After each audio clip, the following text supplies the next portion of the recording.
it's me, Wrestling Inc.'s managing editor, Nick Hausman, joined here for a very special Friday video installment of our WINCLY. And as I am here every Friday, joined by our owner, proprietor, my good friend, Raj Giri. Raj, welcome to the WINCLY. Thank you, Nick. How are you doing? I'm good, man. You know, I was telling you before we started here, I'm certainly feeling a bit of the WrestleMania fatigue. I mean, us in the news game, this is our Super Bowl. I'm sure you're feeling this as well, you know? I thought it was going to slow down yesterday, but nope. And it's been continuing today. So it's been a long week. Hopefully this weekend calms down a little bit, but it's been a fun week. I don't know, man. We got the Superstar Shakeup next week. I feel like I think we're going to get like a lot of stuff dropping over I don't think we're ever going to sleep is what I think is what I'm saying here. You know? I'm going on like 3-4 hours of a night right now. So, well, all right. You know, it's like we have a baby called Wrestling Inc. And with that, we got a great show here for you guys today. We're very excited. We're going to start giving you the top 5 stories of the week here on our Friday video WINCLY. Raj and I, we get to look at the full analytics of the site. We base this on the numbers. We base this on what you all are interested in. So you're going to get the top 5 stories of the week every week here on the WINCLY now. And we have another video interview for you all. Our great friend, our correspondent, Andy Malnoski, was out at WrestleCon, WrestleMania weekend. He was getting interviews all weekend long. And right here on the show, we're going to show to you first run right here on Ringside Wrestling, his interview with WWE Hall of Famer Bob Backlund. Bob Backlund's one of my favorite, Raj. I love Bob. He is one of a kind. He lives and breathes being Bob Backlund. Mm-hmm. He's still doing those step exercises like constantly everywhere he goes. Yeah, he was almost kicked out of the Hall of Fame when he was inducted. So, mm-hmm. Yeah. Great stuff. All right. Well, so Bob Backlund here later in the show. But with that, we're going to get to our first topic of the show here of the day. And we're going to talk about all the WWE world titles that changed hands. Virtually all of the world titles in WWE changed hands at WrestleMania 35. Becky Lynch now has the Raw and SmackDown Women's Championship. Seth Rollins, the new Universal Champion. And, of course, Kofi Kingston is now the new WWE World Heavyweight Champion. Three big title changes. But, Raj, which one stood out to you the most? Which do you think was the biggest title change of the weekend? You know, I actually thought it was Kofi. I thought that one was the one that got the biggest reaction. I thought that one was the one that it felt like a huge moment. And they all did, but I thought Kofi really stood out to me. Yeah, I think so too. And, you know, it felt a little weird to me even how I feel like the crowd peaked for that one at WrestleMania. And, you know, the women's title change, of course, it was really cool. Everybody's happy for Becky Lynch, but there was that like screwy non-finish where Ronda's shoulders weren't on the mat. I felt like it kind of took away from that big moment there at the end. Yeah, I felt like that ending just didn't have the drama. And I felt like you could have by having, you know, they all have submission finishes. So by, you know, reversing, going back and forth, I thought it could have been a really dramatic finish, but instead they did a quick, the quick backslide or whatever. Rousey accidentally got her shoulder up. That's where the finish was supposed to happen. It wasn't supposed to happen later. There were some false rumors out there, but finish was supposed to happen there. Rousey wasn't supposed to get her shoulder up. So yeah, it came out of nowhere. It felt kind of anticlimactic, and I felt it took away a little bit because the crowd, they didn't peak in that match. I felt like ever. Yeah, no, they never really peaked. The crowd was also live was just fatigued. I mean, this thing didn't start till like what 12:15 in the morning, you know, something like that. So I mean, you know, it had been a long show as it was. You know, again. You got Joan Jett out there trying to get people pumped up. Becky Lynch, of course, getting people pumped up. They even did the whole Ric Flair 1985 baseball-style helicopter entrance for Charlotte Flair. But, you know, it just never found its pace, I don't think. And, yeah, that finish came out of nowhere, and it felt a little low. I would have, you know, in hindsight, I mean, the Kofi moment, I would have loved to have seen that close the show, you know? Yeah, but the crowd would have probably been dead by then either. You know, they could have taken an hour and 20 minutes off of the Triple H Batista match. True. Yeah. It was I just think after the Kofi moment, I do agree. A lot of the air kind of sucked out of the arena because it was such a big moment for the crowd. It was the loudest pop of the night. People were going crazy, and they just never got back to that. Yeah, and you're seeing these videos now of Shad Gaspard, JTG, and MVP breaking down in tears. You know, like this was a big moment, like Big E says, for a group of the WWE universe that now feels included. You know, like of course, I'm talking about the African American community. Kids growing up now saying I could be a champion just like Kofi Kingston. It resonated on so many levels. It's apples and oranges to me when I really kind of compare the finishes and the outcomes of both of those matches at WrestleMania, Yeah, I think CM Punk said it really well when he said this is something like this should have happened a long time ago. And with a company like WWE, it's better, it's better to be ahead of the curve than behind the curve. And the fact that it's taken so long, I mean, it's a great moment. It finally happened, but at the same time, when you tell someone else that, oh, they, have their first outside of The Rock, first African American WWE champion, they're just, most people would be like, what? Now is the first? Yeah. And, I get it. I'm sure there's a bunch of people jumping into the hangout section chatting right now. There's other people that have held the world championship. The Rock was black. I just think that the WWE championship, though, the one that has the lineage, Mark Henry, Booker T, they all held the world heavyweight championship. This championship, he's only the second after the Rock. Well, we're sitting here talking about these two big matches, and of course, I feel like the one that's getting lost in the dust here is Seth Rollins starting the show off, beating Brock Lesnar in 2.5 minutes, taking the Universal Championship. Let's chat a bit. We'll get to Seth's win here, but let's talk a little bit about Brock Lesnar and where this leaves him, and what's his next move. Well, it looks like Brock has not re-signed. The last few times when his contract was coming up, he would re-sign it the week of WrestleMania, at WrestleMania. Changes got changed, like finishes got changed. Brock would end up winning when everyone assumed he was losing. It happened last year. So, coincidentally, rumors started coming out last week, or reports started coming out that Brock is negotiating for a summer fight with Daniel Cormier.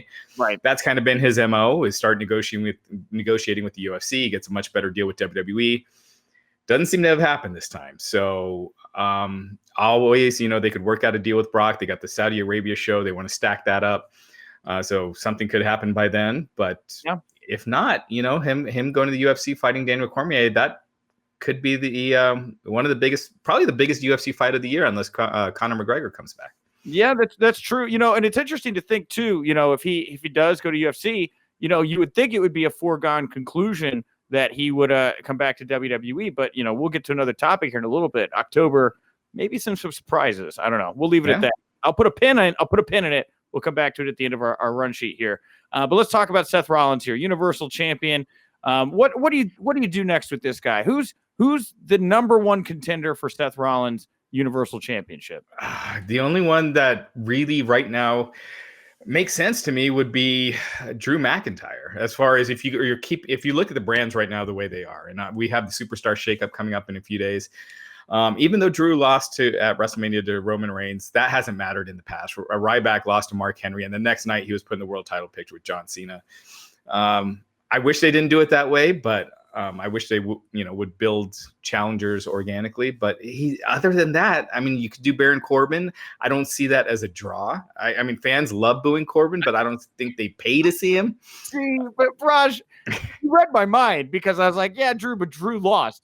Baron Corbin retired Kurt Angle. I mean, if you're strictly looking at the words on the page and the choose your own adventure, one guy's a winner. One guy retired Olympic gold medalist, Hall of Famer Kurt Angle. The other guy lost to Roman Reigns. I think who I would think they're going to go with for the World Cup. And they very well could. The Extreme Rules advertising was leaked ahead of time, and the matches change all the time. But the early matches that they had advertised were Seth and Drew, and then Roman and Baron Corbin. Obviously, that could always change. That probably will change. It actually almost always does change. So. Yeah. From a storytelling standpoint, I see what you're saying, but when someone's like, Mom, Dad, let's go to WWE. They're coming in town. What's the main event? It's Seth Rollins versus Baron Corbin. I'm sitting that one out. Yeah, I'm not going to lie, Raj. I was a little underwhelmed by Baron and Kurt's match at WrestleMania. I don't know if it'd have the bite, but I'm trying to be practical here. I'm trying to be realistic. And no, I mean, it's clear that's the way they're headed. That's what they want. All those tea leaves. I'm drinking all the tea leaves right here. Well, let's change to our next topic here.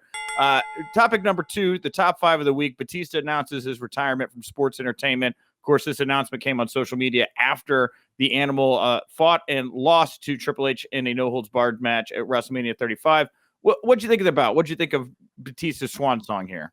I thought the match was probably like 10 minutes too long. I appreciated what they did. I thought Batista looked really good for how long he had been outside of the ring, since his last match and what he's been doing. He hasn't been training for the ring. So I thought he did well. I just thought the match was way too long. The crowd never got into it. I don't know how it was live, but on TV, it just seemed quiet the whole match. There were a couple of spots, where he's pulling the nose ring where they were gasping. But outside of that, it just felt like it never got going.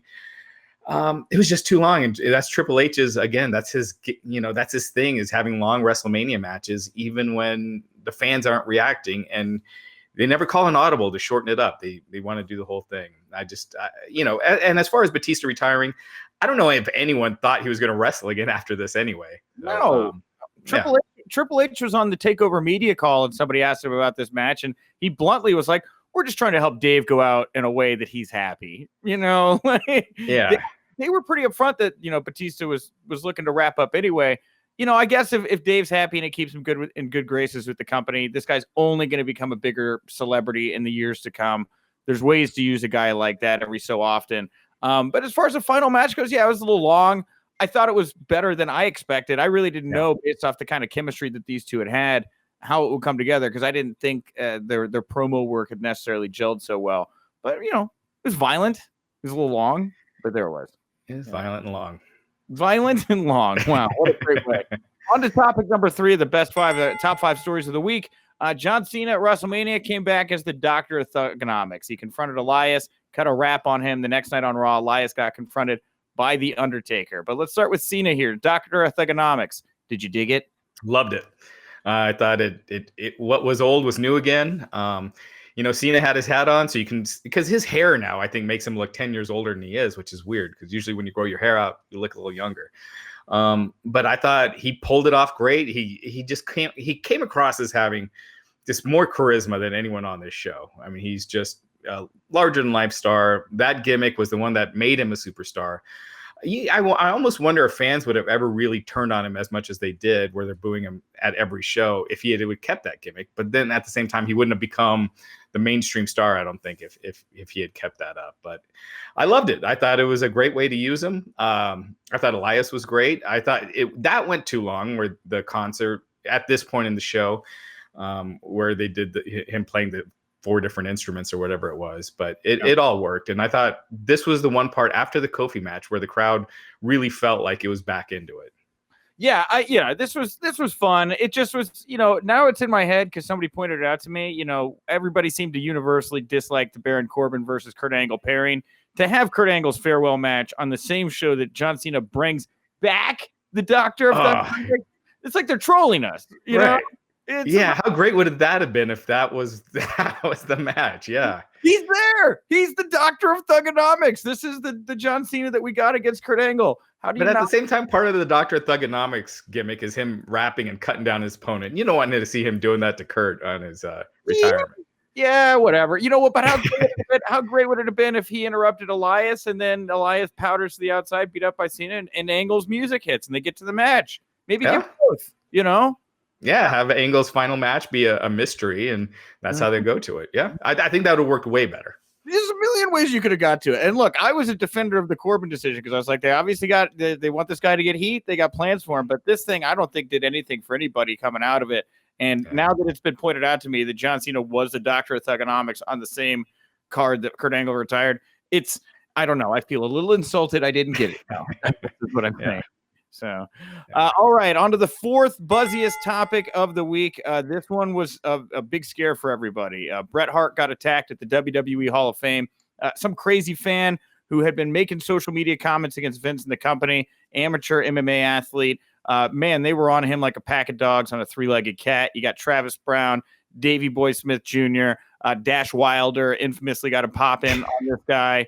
The LA Times is saying this guy got charged with 2 counts of assault in the 3rd degree and disorderly conduct. Raj, you were, overseeing the site at this time, just like I was trying to stay engaged, also covering the G1.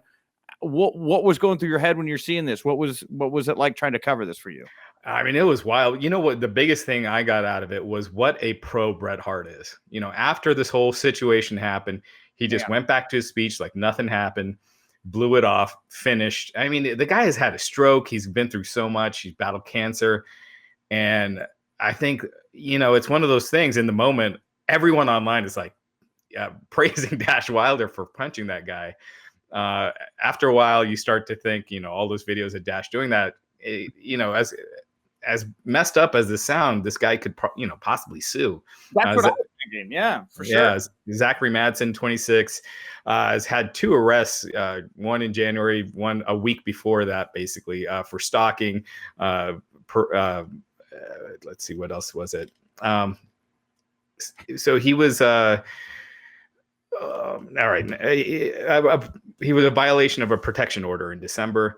And then stalking a week later. So troubled guy. And yeah, it was a scary moment. And he tackled Bret and Natalia. That ring just filled up quick. It was. You got to wonder. The old way they had the Hall of Fame, with the stage on this, the far edge. I don't know if that could have happened. Maybe it could have. But yeah, it's just it was just a downer. But that was the only thing people were talking about that night. Yeah, well, that and you got G1 Supercard going on at the same time. Right. I'm sitting there trying to enjoy Jeff Cobb and Will Ospreay. I think we're going on at the time, and boom! All of a sudden, I'm sitting there having to be like, wait, what? Bret just got attacked. I mean, it was scary stuff right there. And the way you praise Bret for getting right back to it, man. Drake Maverick was the one who jumped up to the podium to say, don't give this guy the time or the attention that he wants. Let's get back to doing what we're supposed to be doing here. And that's honoring the legacy of the Hart Foundation. And big props to Drake Maverick for being able to work on the fly and get that thing back on the tracks, because I don't know that we would have been able to do it had he not been quick on his feet and grabbed the microphone like he did, I just can't believe security wasn't able to apprehend that guy much sooner. Like, he shouldn't have gotten over the railing. Wow. Well, there was no railing. It was red ropes, remember? Right, yeah. So, they're going to have to fix that, because that was way too easy. He got way too close, too quick.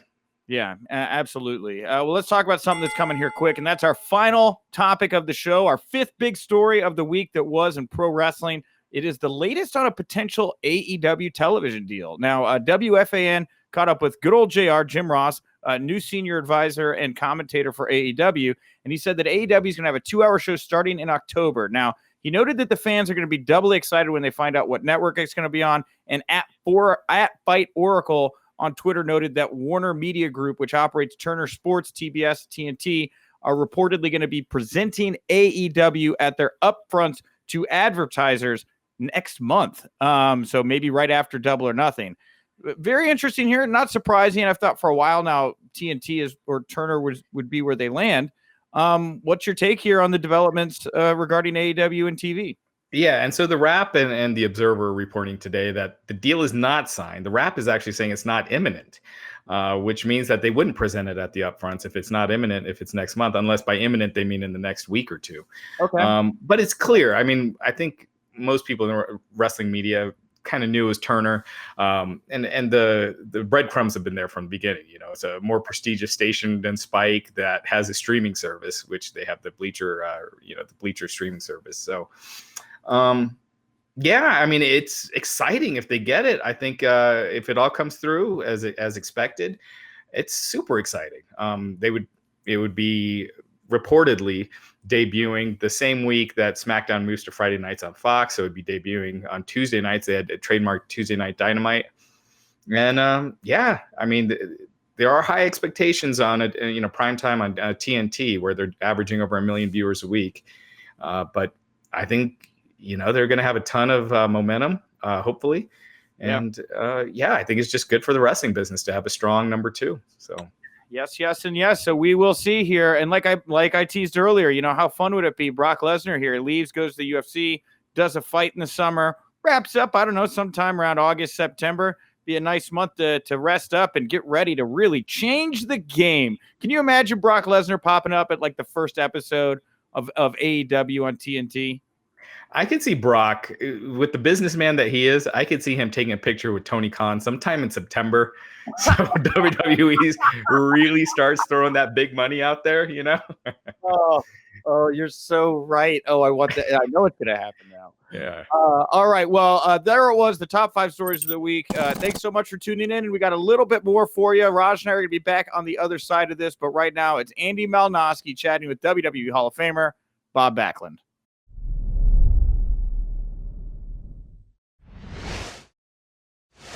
WrestleCon here in New York City with the one and only, the legendary Bob Backlund, WWE Hall of Famer here in the city. Bob, this is an awesome event. Talk about seeing your fans here today.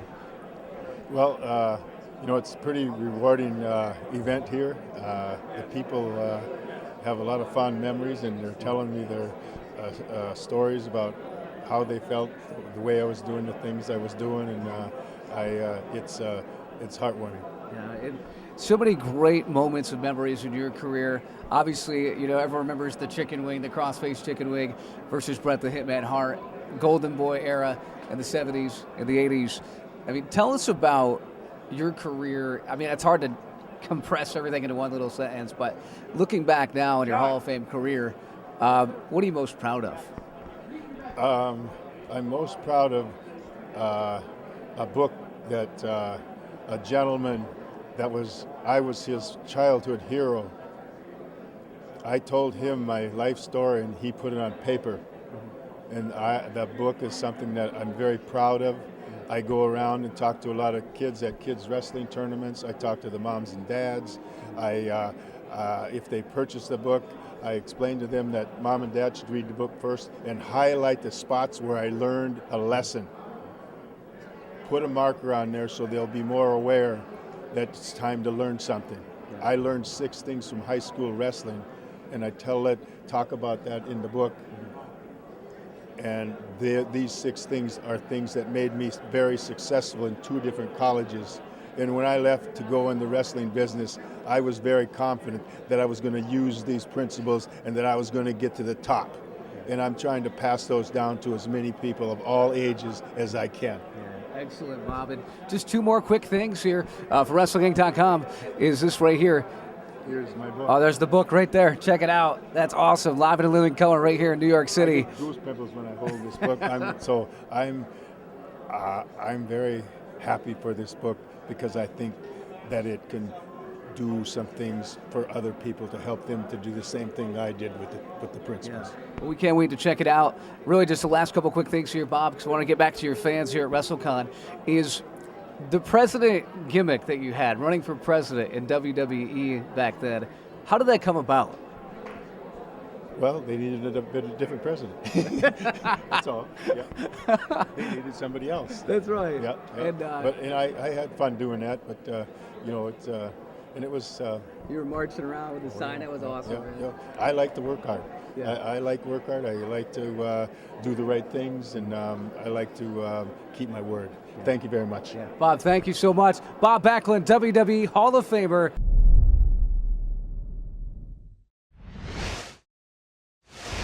Thank you so much, Andy, for going out to the field, grabbing that interview with Bob. Thank you, Raj, for joining me at the top of the show to talk all the news of the week. And thank you, everybody out there, for tuning in. Again, this is the Ringside Wrestling app. If you're liking it, you're enjoying it, you like chatting along, you like the shows, go tell a friend over on social media. This is the place to be, Ringside Wrestling app, every Friday for the brand new episode of the WINCLY. And if you want to support WrestlingInc.com, go over to ProWrestlingTees.com/WrestlingInc. We got a brand new Jacked Journalist t-shirt. I love this shirt. It's our new mascot. You're the boss, by the way. I keep telling people it's our mascot. Is it all right if I call the Jack Journalist our mascot for the site? Yeah, sure. Why not? Okay, cool. Yeah, he's our mascot. And what it is, he's a pro wrestler whose gimmick is being a pro wrestling journalist. What a great idea. And it's not me. Some people were asking if it was me. It's not me. No, I'm not jacked. No, he's Jack. Maybe he's Jack, the Jack Journalist. I don't know. Triple J. We got a double J to Triple H. We'll make a Triple J. You can go over there, Pro Wrestling Inc., ProWrestlingTees.com/WrestlingInc, and get yourself this shirt. It's $20. I gave one to Hornswoggle. It's going to be on the wall of PCO's gym going forward. Very piece of a very cool thing to add to your wardrobe. Also, if you like us, we also do podcasts all week long. Go over to Wrestling Inc. Audio on iTunes or wherever your podcast platform is, and subscribe to us. Leave a nice 5-star rating. Leave a nice comment. All that stuff is appreciated. This Tuesday on the WINCLY podcast, I'm going to be welcoming former Intercontinental and WWE Tag Team Champion Marty Jannetty, and I've already recorded the interview. It's very emotional hearing Marty talk about kind of where he's at right now, and where he would like to go in the future with pro wrestling and just with his life. So I encourage you guys to tune into that. Raj, is there anything you want to plug, promote, put over here to wrap up the show? Make sure to check out WrestlingInc.com. It's been an insanely busy week. It's been like 50 articles a day. All the latest wrestling news, WrestlingInc.com. Yeah, and we condensed it to the top 5 stories. That was hard. It was hard to do, everybody. Thank you all very much for tuning in. I am at Wink Rebel over on Twitter. And remember, if you winked, you didn't miss it.